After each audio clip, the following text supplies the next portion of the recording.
আসসালামু আলাইকুম। এখন দেখবেন সংবাদ শিরোনাম। রাজধানী সায়েন্স ল্যাবে ঢাকা কলেজ ও আইডিয়ালের শিক্ষার্থীদের মধ্যে দফায় দফায় সংঘর্ষ, এলাকায় উত্তেজনা, ভাঙচুর। ১০০ বছরেও আরেকজন রোকেয়ার সাখাওয়াত পায়নি জাতি। রাজধানীতে দিবসটির আয়োজনে প্রধান উপদেষ্টা। এবছর পদক পেলেন ৪ নারী। আদালতের রায়ে শেষ মুহূর্তে প্রার্থী পরিবর্তন হলে গণনা হবে না পোস্টাল ব্যালট।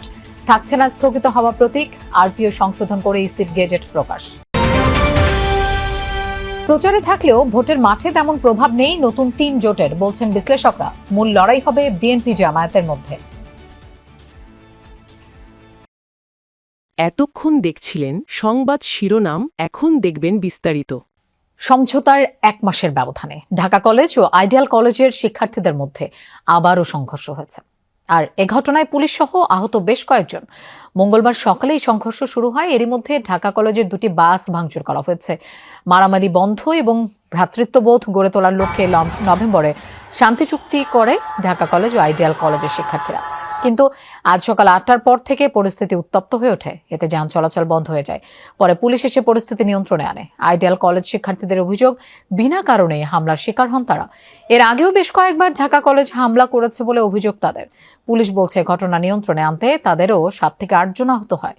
তবে সংঘর্ষের কারণ জানা যায়নি। এখনও থমথমে নিউ মার্কেট, গ্রিন রোড এলাকা। বিচার না হওয়া পর্যন্ত রাজপথ না ছাড়ার হুঁশিয়ারি আইডিয়ালের শিক্ষার্থীদের। ছোট জুনিয়রে যারা ছিল ওরা পরীক্ষা দিতেছিল, হুট করে ঢাকা কলেজের কিছু পোলাপাইন পুলিশ সাথে ঢুকে আমাদের গেট ভাঙছে। অলমোস্ট 100 থেকে 150 স্টুডেন্ট ঢাকা কলেজের 2 থেকে 3 জন বা একজন যাকেই পাচ্ছে তাকেই মারতেছে।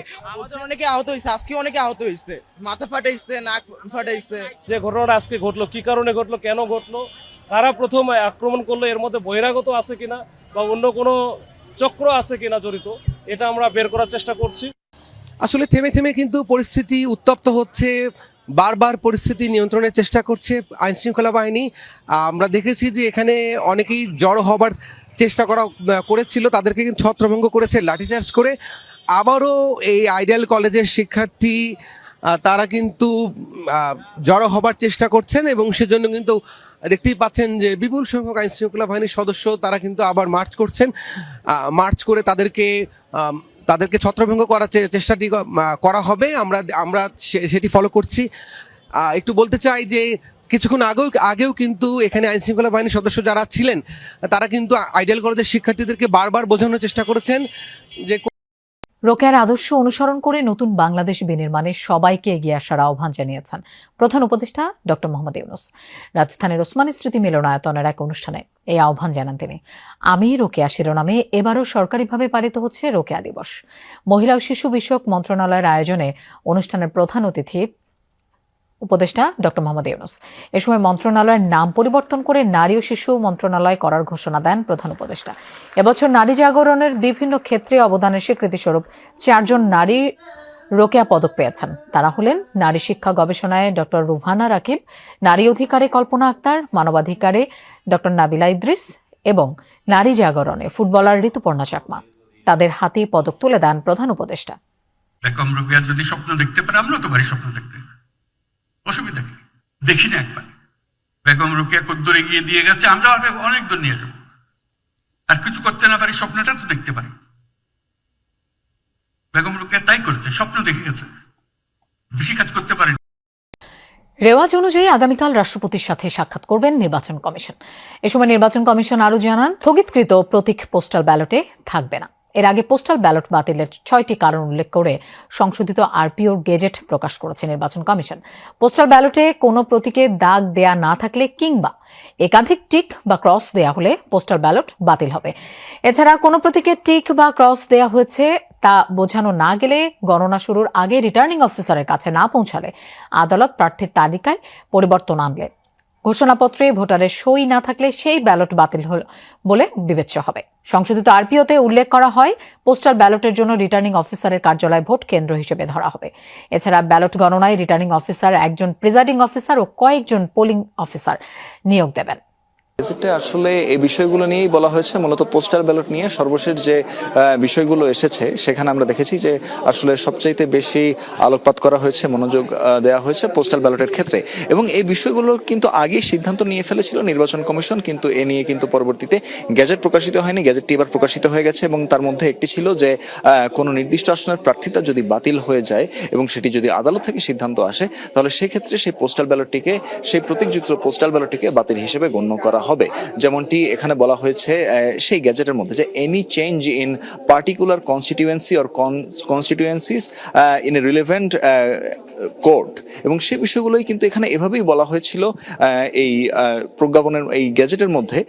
এবং এর আগে আমরা দেখেছি যে নির্বাচন commissioner brigadier general Abul Fazal Mohammad Sanaullah তিনিও কিন্তু এই বিষয়গুলো নিয়ে অনেক আগে থেকেই আলোচনা করেছিলেন এবং অনেক আগে থেকেই সাংবাদিকদেরকে জানাচ্ছিলেন, এবং তিনি এটাও বলেছেন যে আসলে আদালতের সিদ্ধান্তে একদম শেষ মুহূর্তে যে কোনো সময় প্রার্থিতা বাতিলের একটি সিদ্ধান্ত আসতে পারে।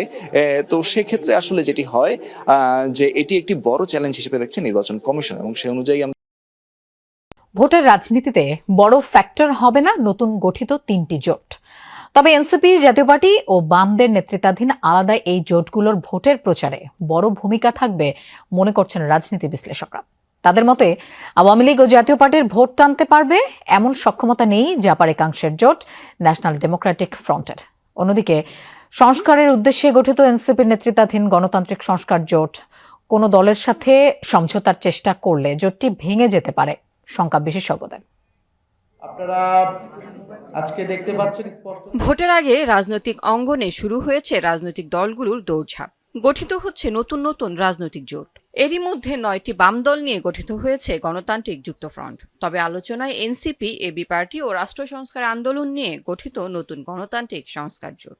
যদিও এই জোটের সাথে গণ অধিকার পরিষদ, আপ বাংলাদেশ সহ 8টি দলের যুক্ত হওয়ার কথা ছিল, কিন্তু শেষ পর্যন্ত তা হয়নি। তাই নতুন এই জোটের প্রভাব নিয়ে শুরুতেই প্রশ্ন উঠছে। এই জোটটায় যারা যুক্ত আছে, রাষ্ট্র সংস্কার আন্দোলন, এবি পার্টি, এরা তো নির্বাচনকে সামনে রেখে করেনি, এরা আসলে নির্বাচন পরবর্তী রাজনীতিকে সামনে রেখে করেছে। কিন্তু এনসিপির নির্বাচনে কিছু লক্ষ্য আছে। তারা যদি এখনো জোট গঠনের পরেও বিএনপি বা জামাতের সাথে আসন সমঝোতা করার চেষ্টা করে, তাহলে এই জোটটা ভেঙে যাবে। প্রেসার গ্রুপ হিসেবে তার রোলটা দুর্বল হয়ে যাবে যখন সে বড় কোনো দলের সাথে যোগ দিবে, তখন দলগুলো তাকে সেটা অ্যালাউ নাও করতে পারে। অন্যদিকে কার্যক্রম নিষিদ্ধ আওয়ামী লীগের ভোট টানতে নতুন করে আলোচনায় জাতীয় পার্টি। দলটির পুরনো ও পরিচিত নেতাদের নেতৃত্বে 20টি দল নিয়ে গঠন করা হয়েছে নতুন জাতীয় গণতান্ত্রিক ফ্রন্ট। যদিও এই জোটে নেই জিএম কাদেরের জাতীয় পার্টি। এই অবস্থায় এই জোটের নেতৃত্বে থাকা জাতীয় পার্টির একাংশের প্রতীক লাঙ্গল হবে কিনা এ নিয়ে প্রশ্ন আছে। জাতীয় পার্টির এখন দুটি ধারা মাঠ পর্যায়ে আছে। একটি ধারা সরকারের পছন্দ নয় বা বড় দলগুলোর পছন্দ নয়, আরেকটি ধারা মনে হচ্ছে বড় দলগুলো বা সরকার